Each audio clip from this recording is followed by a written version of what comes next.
천사의 아침 방문을 찾아오신 여러분을 환영합니다. 오늘도 아침 예배 말씀으로 믿음과 위로의 시간을 갖게 되길 바랍니다. 성도 여러분 안녕하십니까?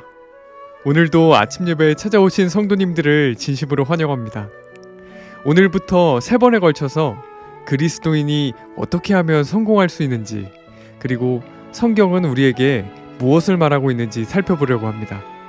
또한 재정에 대한 하나님의 계획이 무엇인지 살펴볼 때 성령께서 함께 하시는 귀한 시간 되시길 간절히 바랍니다. 이제 기도하겠습니다. 하늘에 계신 아버지, 오늘 아침 말씀을 통해서 우리의 마음을 풍요롭게 해주셔서 감사합니다. 오늘 우리에게 주시는 말씀을 통해서 절망 속에 있는 사람들이 소망을 발견할 수 있도록 도와주시옵소서. 오늘은 그리스도인의 성공과 재정에 대한 하나님의 계획이 무엇인지 살펴보려고 합니다. 우리의 마음을 겸손하게 하셔서 말씀을 있는 그대로 받을 수 있도록 인도해 주시옵소서. 또한 권면해 주시는 목사님의 건강과 선교 사역에 소망과 용기를 더하여 주시옵소서. 예수님의 이름으로 기도드립니다. 아멘. 안녕하십니까? 오늘부터 3번에 걸쳐서 돈과 재정 문제, 또 우리 가정에 대한 하나님의 계획을 살펴보겠습니다. 오늘 우리는 먼저 이 질문을 좀 생각해 봐야 합니다. 성경이 말하는 성공이 무엇인가? 어떤 것이 하나님께서 보시는 성공인가? 성공하기 위해서 성경은 인생을 어떻게 계획하라고 말하는가? 이 문제를 우리가 살펴보는 것입니다. 굉장히 중요한 질문이죠. 실제적이고 아주 중요한 주제를 다룹니다. 성공에 대한 하나님의 뜻이 무엇인지 모르면 어떻게 될까요? 정신없이 살아가게 됩니다. 인생이 완전히 다른 길로 빗나가게 되죠. 생각 없이 돈 벌고 생각 없이 세상 쫓아다니다가 그냥 무너져 버리는 것입니다.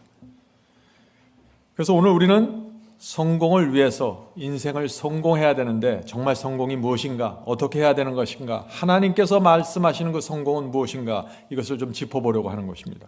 골로새서 3장 23절 24절입니다. 골로새서 3장 23, 24 무슨 일을 하든지 마음을 다하여 주께 하듯 하고 사람에게 하듯 하지 말라. 자, 이것이 성공의 비결이라고 지금 내놓은 것입니다. 무슨 일을 하든지 세상 일을 하든지 무슨 일을 하든지 주님을 대하듯이 주님을 위해서 하라는 것입니다. 자, 계속해서 읽어보죠. 그 이유가 이것입니다. 이는 기업의 상을 주께 받을 줄 아나니 너희는 주 그리스도를 섬기느니라. 성도 여러분, 여기 분명히 나오죠. 성공의 비결입니다. 바울이 말하는 성공이 지금 무엇입니까? 우리 인생을 끝마쳤을 때 주님께서 상을 주시는 그 상을 받는 사람들이 성공한다는 것입니다. 예수께서 재림하실 때 우리가 최후의 보상을 받게 되는 것입니다. 그 보상을 받기 전까지 우리는 어떤 때는 시련을 당하고 어떤 때는 고통을 당하고 어떤 때는 진리를 위해서 희생하면서 간다는 것입니다. 자, 그런데 어떻게 하면은 바울이 상을 받을 수 있다고 했습니까? 이 상을, 주께서 주시는 이 상, 무슨 일을 하든지 주님을 대하듯이 하라는 것입니다. 그러면 이제 질문을 해야겠죠. 무슨 일을 하든지 주님을 대하듯이 하면 어떤 일이 생길까요? 어떤 일이 생기는데 성공한다고 할까요? 어떤 사람이 눈앞의 이익을 보면서 일하지 않고 눈앞에 있는 이익을 보면서 일하지 않고 주님을 대하듯이 일하면 어떤 일이 생길까요? 하는 질문입니다. 어떻게 될까요? 우리가 이런 식으로 일을 하면 내 주변에 있는 모든 사람들이 나를 정말 신뢰하게 될 것입니다. 왜? 주님을 대하듯이 하면 이 사람은 신실하고 정직하고 충성스럽기 때문에 내 주변 사람들이 다 나를 신뢰하고 믿게 되겠죠. 그런 사람들은 인생에서 많은 기회를 받게 되는 것입니다. 성공의 비결입니다, 그것이.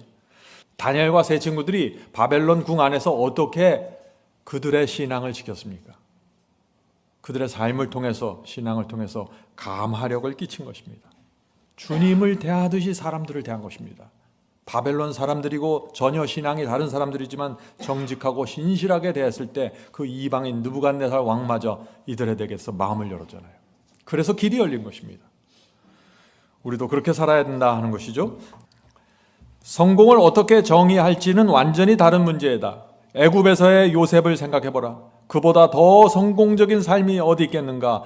감옥에 있다가 궁전으로 신분 상승을 경험했으니 말이다. 감옥에 노예로 갇혔어요. 근데 왕궁의 총리 대신에 있습니다. 이런 신분 상승은 없죠. 완전한 성공입니다. 이것은 뭐 그리스도인을 떠나서 세상에서도 성공이죠. 최고의 성공을 거뒀습니다. 자, 계속해서 보죠. 반면 침례 요한은 어떤가? 그는 감옥에서 무덤으로 행했다. 똑같이 감옥에 들어갔어요. 그런데 이 침례 요한은 목이 잘려서 죽었습니다. 이 침례 요한의 생애를 보면은요, 어때요? 전혀 성공한 것 같지 않습니다. 많은 사람들이 죽는 장면을 보고 이 사람은 성공했구나. 이 사람은 인생은 실패했구나 그러죠. 늙어서 고생하고 그러다가 신앙을 지키다가 어디 선교사로 가서 갑자기 뭐 죽으면은 사람들이 그 사람을 인정하지 않는 것입니다. 왜? 노년과 마지막 죽는 장면이 처참했다는 것이죠. 그러나 성경은 그렇게 판단하지 않는다는 것입니다. 계속해서 읽어보죠. 그의 삶, 침례 요한의 삶은 얼마나 성공적이었는가. 이 모든 것이 우리가 성공이라는 것을 어떻게 정의하느냐에 달려있다. 그렇죠? 성공을 어떻게 정의하는가에 따라 전혀 달라집니다. 부자가 되고 대통령이 됐어도 철저하게 실패한 사람들이 나올 수 있다는 것이죠. 또 감옥에서 쓸쓸히 죽임을 당해도 최고의 성공을 거둘 수 있다는 것입니다. 이것이 성경이 말하는 성경이다. 하나님께서 보시는 인생이 중요한 것입니다. 그래서 하나님께서 계속해서 읽어보죠. 어디에 사는 누구인 것, 성공에 대해 어떤 태도를 갖고 있던 간에 돈과 재정은 모든 사람들의 일부이다. 우리는 기본적인 청지기 생활과 재정 원칙이라는 맥락에서 성공을 살펴볼 것이다. 자, 이제 넘어가 보겠습니다. 우선순위 바로 정하기. 이것이 성공의 첫 번째 원칙입니다. 성공의 첫 번째 원칙은 인생의 우선순위를 정확하게 정해야 된다는 것입니다. 자, 전도서 12장 1절 보겠습니다. 너는 청년의 때 곧 곤고한 날이 이르기 전 나는 아무 낚시 없다고 할 때 가깝기 전에 너의 창조자를 기억하라. 인생에서 최고의 우선순위가 무엇입니까? 창조주를 기억하는 것입니다. 창조주. 젊었을 때 창조주를 바라보고 하나님께 인생을 바치면서 창조주를 위해서 계획하는 것, 이것이 성공을 위한 첫 번째 단계라는 것이죠. 성도 여러분, 내 인생에서 무엇이 가장 중요한지 먼저 알아야 됩니다. 그것이 성공을 위한 첫 번째 발걸음입니다. 자, 여기 이 성공을 위한 또 우선순위를 우리가 어떻게 정해야 되는지가 나옵니다. 예수께서 너희는 먼저 그의 나라와 그의 의를 구하라. 그리하면 이 모든 것을 너희에게 더하시리라. 마태복음 6장 말씀이죠. 이렇게 말씀하셨을 때 그분께서는 삶의 여러 가지 필요들 속에서 우선순위를 어떻게 정해야 할지 가르쳐 주신 것이다. 나이가 들어 신앙을 시작하기 전에 어린 시절 예수님을 위한 선택을 하지 않은 사람이라 할지라도 청지기 생활과 관련하여 올바른 결정을 할 기회가 남아있다. 젊었을 때부터 창조주 하나님을 기억하면서 신실하게 살지 않았을지라도 여전히 기회가 남아있다는 것입니다. 어떤 기회요? 먼저 그의 나라와 그의 의를 구하면서 우리의 남은 생애를 살면은 성공적으로 우리의 인생을 마칠 수 있다는 것입니다. 희망적인 말씀이죠. 그래서 우리가 어떤 상황에 있든지 어떤 나이에 있든지 먼저 하나님의 의를 구하면서 살면 내가 가난하든지 부자든지 하나님께서 내 인생을 성공으로 취급하시고 풍요롭게 인도하신다는 것입니다. 저는 이 말씀이 얼마나 좋은지 모르겠습니다. 또 중간에 보면은요, 또 야곱의 이야기가 나오죠. 야곱의 성공을 얘기하는 것입니다. 하나님께서 이 야곱의 인생을 어떻게 성공적으로 이끌었는지. 야곱이 성공한 이유가 무엇일까요? 야곱은 자신의 생애를 바친 중요한 서원을 하나님께 서약을 드렸습니다. 이 서약을 기점으로 야곱의 인생이 완전히 분위기가 전환이 됩니다. 자, 창세기 28장 보겠습니다. 창세기 28장에 그 장면이 나오죠. 20절 22절. 야곱이 서원하여 가로되. 자, 야곱이 서원하는 장면은 야곱이 밤에 아버지 집을 도망치면서 깊은 고민 가운데서 하나님께 약속을 드린 그 장면입니다. 자, 계속해서 읽어보죠. 야곱이 서원하여 가로되 하나님이 나와 함께 계시사 내가 가는 이 길에서 나를 지키시고 먹을 양식과 입을 옷을 주사 나로 평안히 아버지 집으로 돌아가게 하시오면. 여호와께서 나의 하나님이 되실 것이요 내가 기둥으로 세운 이 돌이 하나님의 전이 될 것이요 하나님께서 내게 주신 모든 것에서 10분의 1을 내가 반드시 하나님께 드리겠나이다 하였더라. 성도 여러분, 이것은 지금 내가 하나님께 11조를 바치겠다고 약속할 만한 상황이 아니에요. 지금 야곱은 가진 게 아무것도 없어요. 지금 보찜 하나 들고 지금 도망하고 있는 상황입니다. 그런데 가장 절박하고 가장 어려운 상황에서 이 야곱은 믿음으로 하나님께서 내게 주신 모든 것에, 앞으로 주실 것이죠, 내게 주신 모든 것에서 10분의 1을 내가 반드시 하나님께 드리겠나이다 하고 선언하고 시작하는 것입니다. 이것이 성공의 비결입니다. 하나님께 내 생애를 다 드리고 내 재물의 모든 것을 하나님의 소유주라는 것을 인정하면서 시작할 때 하나님께서 야곱을 어떻게 버릴 수 있겠어요? 아무리 거짓말을 하고 도망쳤던 사람이랄지라도 하나님께서 이런 야곱을 다시 붙잡고 이 야곱의 일생을 이끌어 가시는 것입니다. 그래서 야곱은 이 도망치는 이날 밤에 두 가지 원칙을 세운 것입니다. 하나는 영적인 원칙, 내 남은 생애를 하나님께 다 드리겠습니다는 영적인 원칙을 세운 거고, 두 번째 11조 재정 원칙, 이 두 가지 원칙을 세운 것입니다. 이것이 야곱이 성공한 이유라 하고 지금 말하고 있는 것입니다. 이런 말씀이 있습니다. 야곱이 하나님께 영적, 재정적 헌신을 서약한 후에 하나님께서는 그를 인도하여 우물가에서 라헬을 만나게 하셨다. 자, 이 순서를 잘 봐야 됩니다. 결혼을 결심하기에 앞서 영적인 결정과 어떤 직업을 가지고 어떻게 살아갈지를 결정하는 것이 좋다. 그대의 배우자가 그대가 어떤 사람인지를 제대로 알고 선택할 수 있어야 한다. 무슨 뜻이에요? 야곱이 영적인 원칙과 재정적인 원칙을 하나님께 약속한 후에 하나님의 섭리로 라헬과 결혼하게 되었다는 것이죠. 이 영적인 원칙과 재정적인 원칙을 세워야만 내가 어떤 사람과 누구와 결혼할지가 선택될 수 있다는 것입니다. 내가 이 선택, 내 마음속에 영적인 선택과 재정적인 선택이 정확하게 세워지지 않으면 사람을 고를 때 누구를 고려해야 될지 분명한 개념이 없다는 것이죠. 계속해서 읽어보죠. 이 사람이 신실한 그리스도인가? 이 사람이 어떤 직업을 갖게 될 것인가? 내가 이 어떤 사람의 인생에 동참하게 되는 것인가? 이 외에도 결혼 결심에 앞서 확인해야 할 질문들이 있다. 이 사람의 교육 수준은 어떤가? 결혼 생활 중에 얼만큼 빚을 갚아야 하는가? 이런 상황들을 나의 책임의 일부분으로 기꺼이 받아들일 것인가? 이런 것들이 먼저 확인돼야 된다는 것이죠. 여러 가지를 지금 말하고 있지만 제가 말씀드리고 싶은 것은 우리 인생에서 가장 중요한 두 가지 결정이 있어야 된다는 것입니다. 첫째는 뭐예요? 하나님께 충성하기로 결정하는 영적인 원칙이 세워져야 된다. 두 번째는 뭐예요? 이런 결정들을 하고 나면은 그 다음에 두 번째 결정을 해야 되는데 그것은 결혼을 위한 결정입니다. 결혼. 내가 누구와 결혼할 것인가를 또 결정해야 됩니다. 그래서 하나님께 대한 충성과 결혼을 위한 결정, 이 두 가지의 결정이 인생을 성공으로 이끄는 두 가지 큰 기둥이 된다는 것입니다. 오늘 우리는 지금 뭘 보고 있어요? 성공을 위한 비결을 지금 배우고 있는 것입니다. 성공을 위한 비결. 또 분명하게 얘기하는 것은 결혼하기 전에 두 가지 원칙을 가져야 된다. 그것이 뭐예요? 영적인 원칙과 재정 원칙이라는 것입니다. 결혼하기 앞서. 지금 무엇을 얘기하고 있어요? 결혼을 성공으로 이끌어가기 위해서 지금 어떻게 해야 되는가를 말하고 있는 것입니다. 자, 결혼하기 전에 왜 영적인 원칙과 재정 원칙을 세워야 할까요? 이것이 내 마음속에 있어야 어떤 사람을 만날 때 그 사람이 내가 가진 이 두 가지 원칙에 동의하는 사람인가 확인할 수 있다는 것입니다. 그래서 사람을 선택할 수 있다는 것이죠. 그래서 여러분들이 과거에 이런 원칙을 갖지 않고 결혼했다고 할지라도 지금부터라도 재정 원칙과 영적인 원칙을 갖고 부부가 의논하고 한 마음으로 연합하면은 그것이 뭐예요? 성공을 위한 비결이라는 것입니다.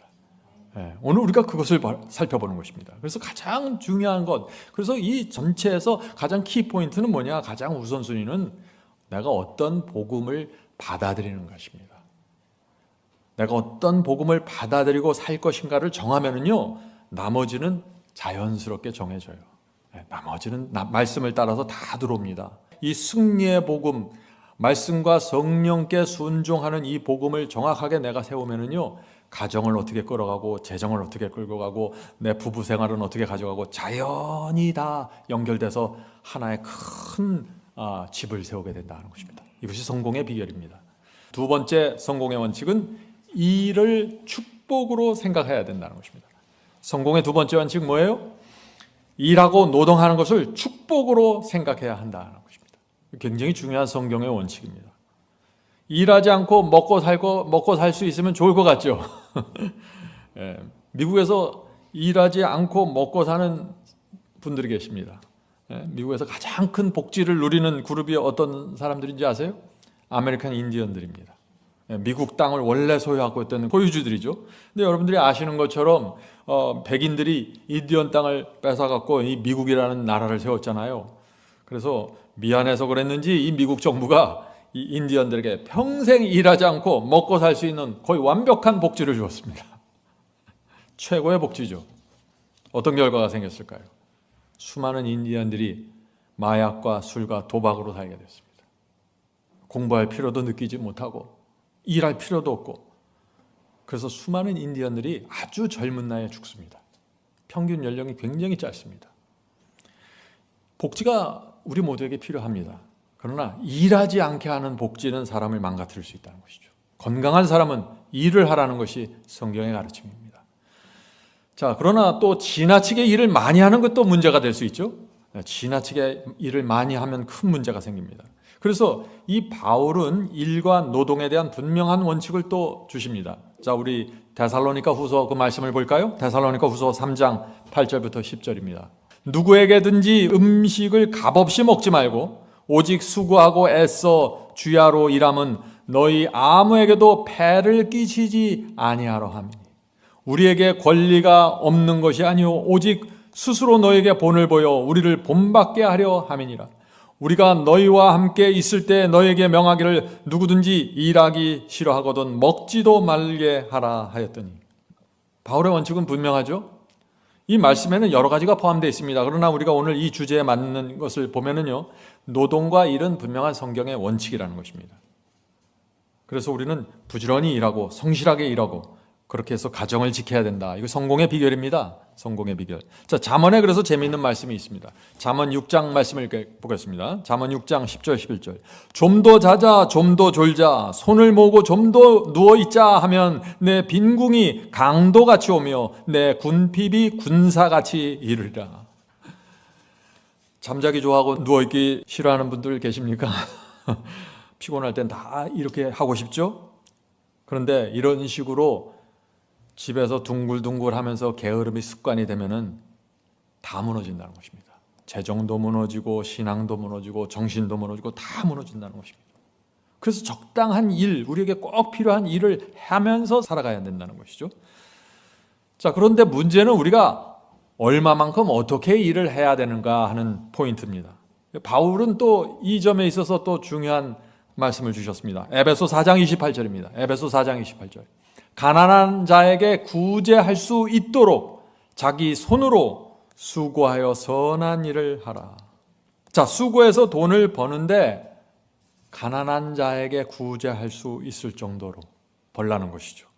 선한 일을 하면서 돈을 벌라는 것입니다. 이것이 성공의 원칙이라는 것입니다. 이 돈 버는 이유와 목적이 무엇이냐 하는 것이에요. 단지 나를 위해서 재물을 쌓기 위해서가 아니라 가난한 자를 구제하기 위해서 복음을 전하기 위해서 선한 일을 하기 위해서 돈을 벌라는 것입니다. 일을 하고. 이렇게 될 때는 사탄이 이런 사람 근처에는 가까이 오지도 못해요. 돈에 대한 분명한 목적이 있으면 성공의 원칙이 들어가게 되는 것입니다. 성도 여러분, 그리스도인은 성경이 말하는 재정 원칙을 잘 이해해야 합니다. 돈에 대한 하나님의 뜻이 무엇인지 모르면 인생이 불행하게 됩니다. 사탄은 돈과 재정의 원칙을 혼돈시켜서 우리 인생을 파괴하려고 합니다. 내일도 돈과 재정에 대한 하나님의 계획 2부를 살펴보도록 하겠습니다. 기도하겠습니다. 하늘에 계신 아버지, 돈과 재정에 대한 하나님의 원칙이 무엇인지 배우기를 원합니다. 가르쳐 주시옵소서. 주께서 주신 재정과 우리의 힘과 지혜를 잘 사용해서 하나님께 영광 돌릴 수 있길 소원합니다. 인도해 주시옵소서. 사탄은 돈을 통해서 성도들을 공격하고 유혹하려고 합니다. 저희를 지켜 주시옵소서. 재물에 대한 청지기 직분을 정확하게 이해하고 신실하게 다할 수 있도록 도와주시옵소서. 너무나 바빠서 지치지 않게 하시고 너무나 시간이 많아서 게으르고 무너지지 않게 붙잡아 주시옵소서. 오늘 하루도 성령께서 저희 인생을 인도하시고 지도해 주시옵소서. 예수 그리스도의 이름으로 간절히 기도드립니다. 아멘. 성도 여러분, 마지막 사명에서는 아침 예배 채널을 유튜브에서 별도로 운영하고 있습니다. 아침 예배 채널에서는 매일 새벽 4시에 예배 영상이 올려지고 있으며 특별히 아침 9시에 생방송 예배가 진행됩니다. 아침 9시 생방송 예배가 아침 예배 채널의 독특한 특징입니다. 원하시는 분들은 유튜브에서 아침 예배 채널을 별도로 구독 신청하여 주시면 저희와 함께 생방송으로 아침마다 예배 드릴 수 있습니다. 매일 아침마다 하나님의 말씀으로 저희 모두가 주 앞에 나와 예배 드리는 신앙으로 함께 나가게 되길 간절히 바랍니다. 감사합니다.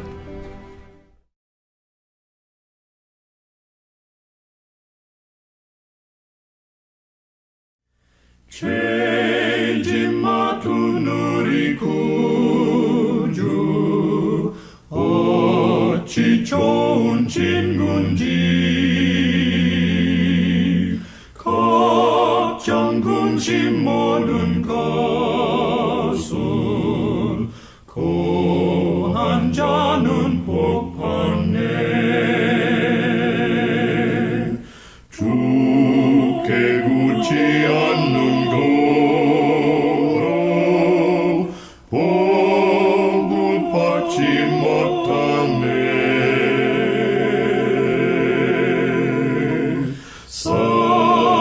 사람들이 어찌하여 모든 것을 거쳤나. 시험 걱정 모든 괴로움 없는 사람 누군가.